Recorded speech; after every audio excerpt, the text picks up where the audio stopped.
Hi, my name is Daniel Nell, and I will be presenting to you on intercultural communication.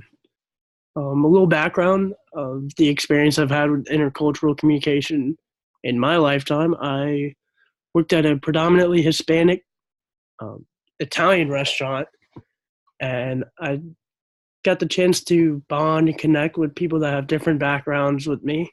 And I learned a little bit about El Salvadorian culture and a lot of other Hispanic cultures.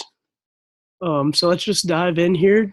Intercultural communication, you may be asking yourself what that really is, and it's not too complex. It's essentially defined in the two words itself. Intercultural communication is a communication between different cultural backgrounds across like parties. You may ask yourself, why is this important to understand? It's actually very important to understand another person's culture when you're conducting business towards them. It allows for communication between parties to work uh, better towards a common goal that you have in business. Having an understanding of someone else's cultural background can help you gain more insight into a person's way of conducting business as well.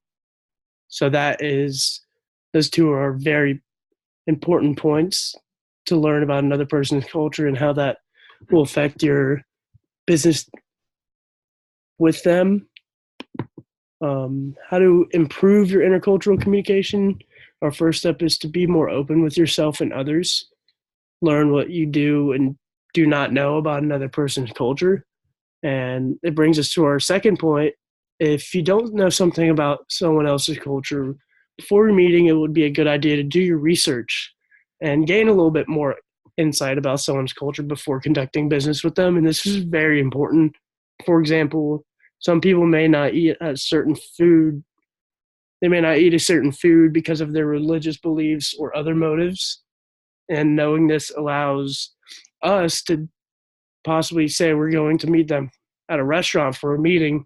We can choose a restaurant that will cater to both parties' beliefs. Also, knowing about someone else's culture will give you more insight to the do's and don'ts when conducting business with them. And our third point is to keep up to date with current events, know what's going around in the world, not just the US and not just where you're at, but in the world as a whole. Our fourth point is ask questions and show a desire to learn.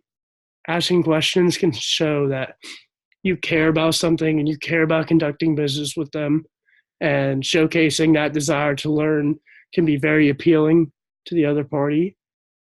Our next point is don't be afraid to apologize for any mistakes you make. That should be self-explanatory at this point. If you mess up and you may possibly hurt someone, make sure you apologize and let them know that you care for them before you continue conducting business with them. And our last point is remember that a culture does not define someone. Don't bind someone by their cultural beliefs and don't have any prejudices before meeting them. Don't have any preconceived thoughts about their way of life or have an opinion on them before you even meet them. I feel like that should be held not only in the business world, but out of the business world as well. And in conclusion, we realize that all communication is important, especially intercultural communication when you may not know someone as well as you thought.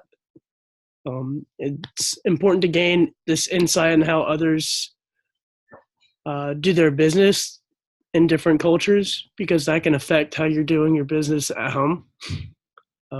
Communicate better inside and outside of business by knowing this cultural background that affects individuals everywhere.